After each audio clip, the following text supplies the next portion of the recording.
Are you aware that the British Navy actually established a specific unit to fight slavery in the transatlantic slavery trade? I wasn't. This video is nothing too fancy. I just wanted to get the fact out to the world as fast as possible. Approximately 17,000 British Royal Navy sailors died during the 52-year period from 1808 to 1860, with one sailor dying for every 9 slaves freed, as a heavy cost for suppressing the transatlantic slave trade on the West Africa Squadron. It's not very good English there. The West Africa Squadron was established to intercept slave ships, free enslaved people, and patrol the African coast, which involved dangers from disease, enemy action, and accidents. The West Africa Squadron, I've never heard of this, never taught this in history. The West Africa Squadron and its mission.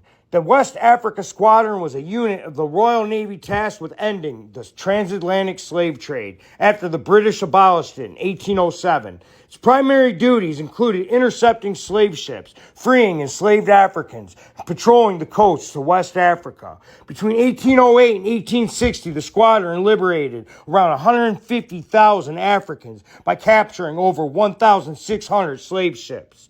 The heavy cost. The effort to end the slave trade came at a significant human cost to the Royal Navy. One British sailor died for every 9 slaves liberated. Over the 52 years of the squadron's operation, 1808 to 1860, this resulted in an estimated 17,000 deaths.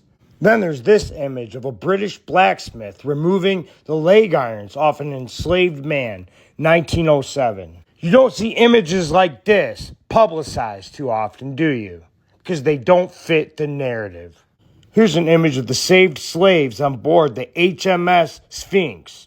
The crew gave them new clothes.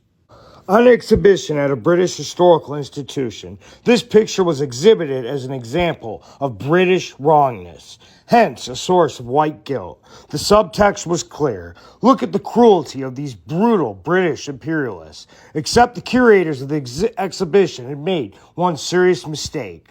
The men crammed upon this British warship were not slaves. They were free men the moment this picture was taken. They had been rescued by the HMS Daphne from an Arab slave ship, crewed by a group of scoundrels, one who had just beaten a baby to death. The sailor at the bottom left wasn't a villain. He was a hero.